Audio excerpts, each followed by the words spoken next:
Hi everybody, my name is Hridan and I welcome each one of you with a very big heart on Let's Talk. In this series of IELTS, I have brought to you the content that's most pertinent to your needs and requirements. It's on speaking, listening, writing and reading. The first series that I have for you is on speaking, and in this everything is synchronized that'll help you understand speaking part better and take the test in a much more confident and fluent manner. The first lesson that I have for you today is on part 1, speaking part 1. And the topic is most commonly asked questions and how to answer them. Here are the top 6 questions I have set for IELTS 3 times in my life insofar. And in those 3 times, I have seen that the examiner tends to ask same questions most of the times repeatedly. And this is what I have brought in for you in this lesson. Top 6 questions that I've seen candidates being asked all the time and again. I talk to my students and these are the same questions in part 1. But before we start this lesson, we need to understand what is part 1. Part 1 is about introduction, wherein the examiner and the candidate sit together and the examiner asks candidates certain questions, personal questions, general personal questions related to the candidate. And these questions are here, the top 6 questions. And not just take this, but certain topics that are related to part 1 in the same series when it comes to the examiner asking certain personal questions are here down below. So in this lesson, we will start with these questions and also talk about how to answer these questions. Let's get started with question number 1. Question number 1 is, could you tell something about yourself, please?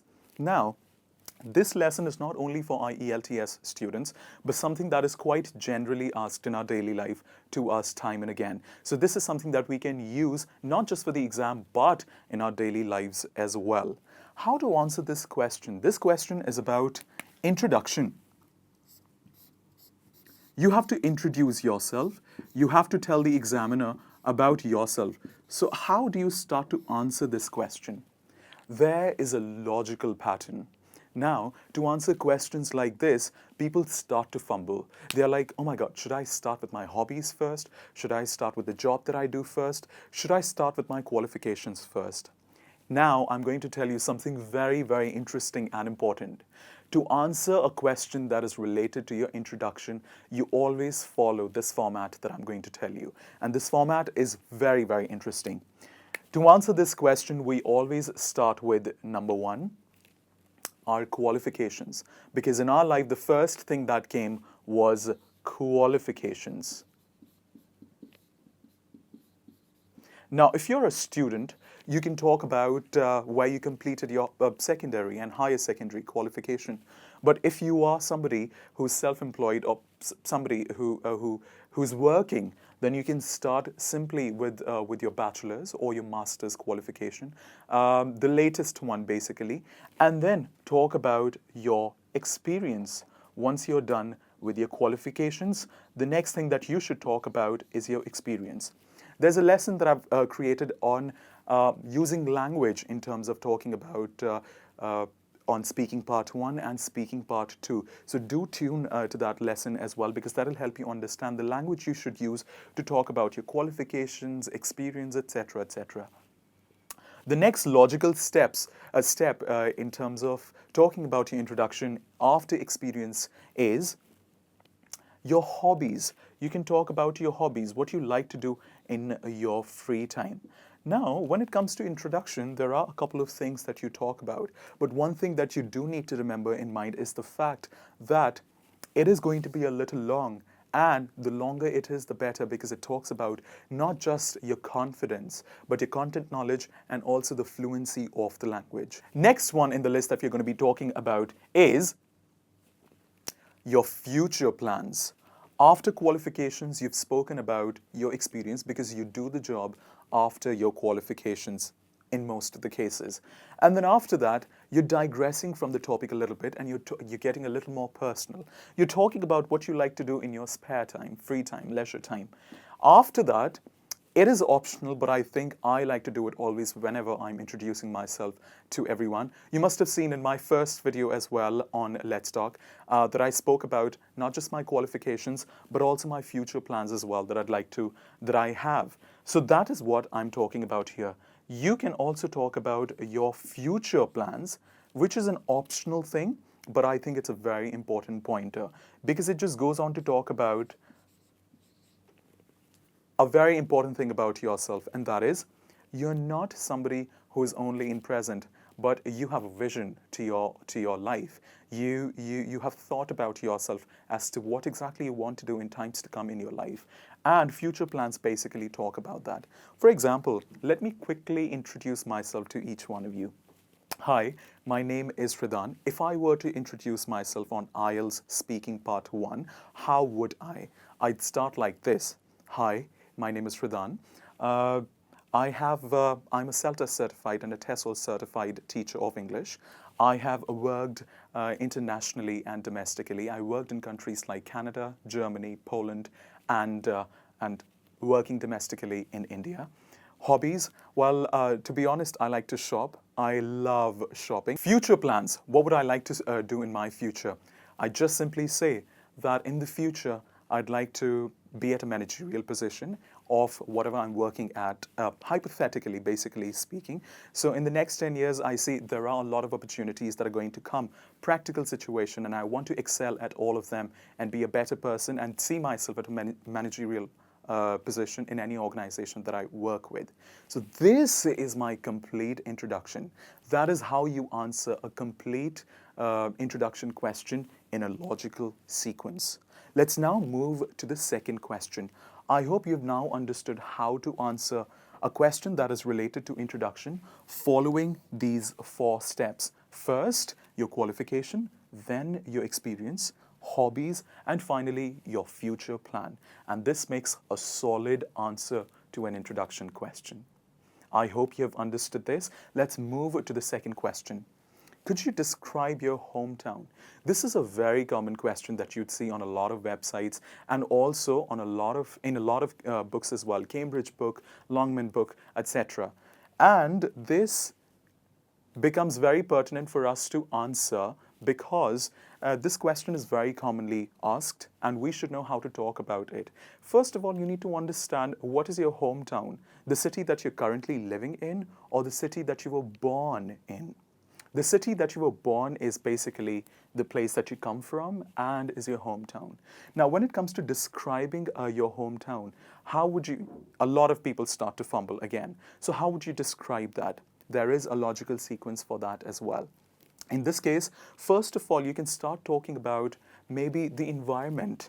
Does it have a lot of trees? Does it have a lot of pollution? After that, you can start talking about maybe the people around you, the neighborhood and the neighbors.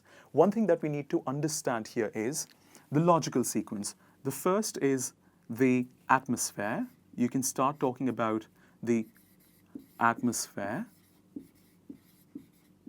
Is it a clean city, polluted city, etc., etc., climatic conditions? After that, you can start talking about your neighbors.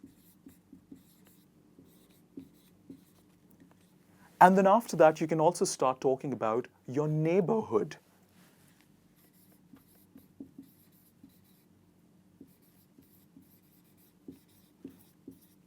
Now, a lot of you must be wondering, what is the difference between neighbors and neighborhood?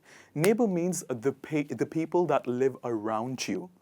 Neighborhood primarily means the market that is around the area that you live in. So that is the difference between neighbors and neighborhood. So you can start talking about the climatic conditions, maybe the atmosphere. After that, you can start talking about how your neighbors were or are. And then you can talk about the neighborhood. What are the markets in the area, the malls, the places, the fun activities that people can do in your hometown. So that is how you answer a question related to hometown. Let's now move on to the third question. Could you describe the house that you live in? Now, what we need to understand, is it the house that I was born in or the house that I live in currently? It is the house that I live in in present time, currently. So how do I describe this question? Because this question is about describing it. When it comes to describing your house, you can talk about the number of floors that that building has, or is it a standalone bungalow that does not have a lot of floors, it's just the ground floor, and that is all. So you can talk about the number of floors. You can also talk about the number of rooms that are there in the house. You can talk about number of rooms. You can also talk about a lot of other things that might as well just come to your mind at that very moment. But what we need to remember is it is not a question that you can answer in 1 or 2 sentences. It is a question that you have to describe. So a lot of things can be considered. The number of floors that it has, if it has any speciality as well, does it have a jacuzzi, a swimming pool, etc., etc. So a lot of these things can as well be considered in mind when it comes to describing that house. But make sure that you do not answer the question in just 1 or 2 sentences.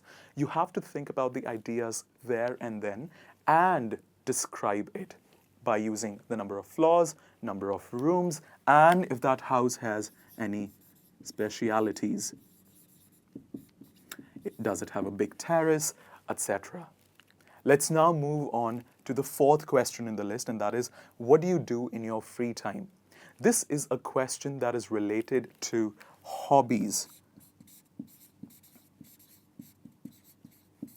Now, if you've already answered a question that is related to hobbies in the introduction, that's absolutely all right. In case you miss answering hobbies in the introduction, the examiner will ask a separate question, which is one of the most common questions that they ask of the things that you do in your free time. So make sure, again, you do not answer this question in 1 or 2 sentences. You have to elaborate, you have to expand and elucidate your answer as much as possible. For example, if you say that I like to shop, and that is all, full stop.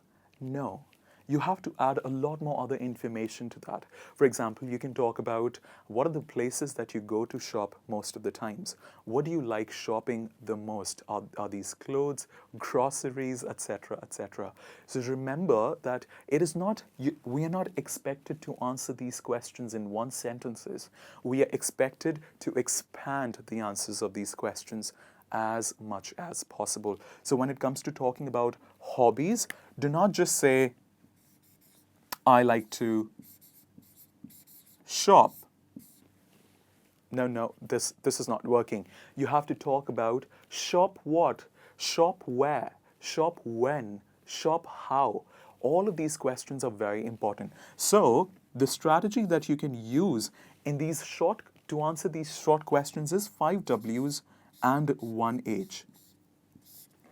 5 W's and 1 H.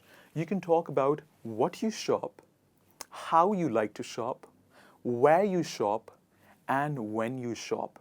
All of the, and who do you shop with, most importantly. And all of this will expand your answer very, very naturally, and you will have a very solid answer to any question, not just a hobbies question, but any question for that matter. But the important point to remember here is do not to answer questions in 1 sentences. I hope you've understood how to answer questions related to hobbies or any other thing alike using the 5 W's 1 H strategy. Let's now move on to the next one. How many people are there in your family?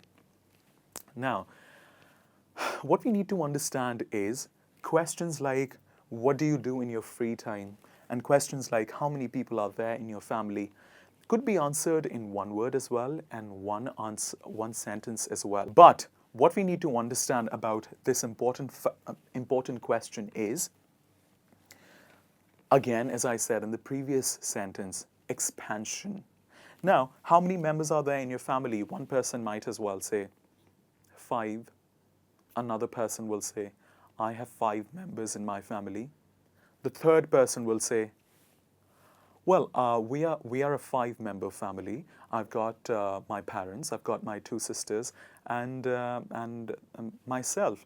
And I think it's a nuclear family, little family. We enjoy breakfast together. We make sure that we have at least one meal a day together. This is the third answer. Which do you think was the perfect answer out of these three? In my opinion, the third one was the perfect answer because it is expanded, it answers the question, and the rest of the details also in the questions are related to the question only. I'm not digressing from the topic. So make sure that as you answer the question, especially questions related to your family, expand and keep the answer related to the topic only, which is about your family. Let's now move to the last question in the list, and that is, could you talk about your job or education? Again, like hobbies, like your free time, if you've not spoken about your jobs or, let's say, the study, your education in your introduction, it's your opportunity to now talk about it. Now, it's also a good idea to not script these answers. What you can definitely do is choose nice vocabulary,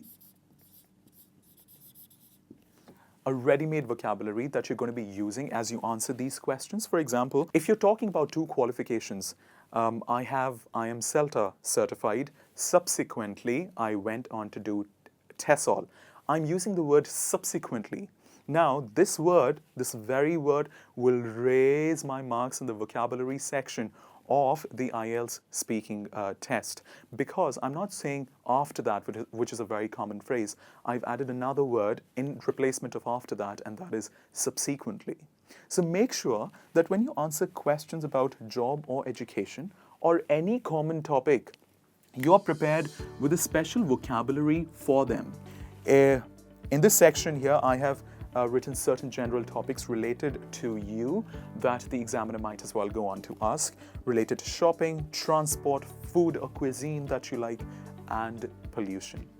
This was all about the most commonly asked questions and how you can answer them when it comes to IELTS Speaking Part 1. I hope you liked the video. For more information on Part 2 and Part 1, also Part 3, I have a lot of other videos in the same series. Please do watch them and have a fun and a good productive time whilst learning. Thank you very much for being with me, and have a great day ahead.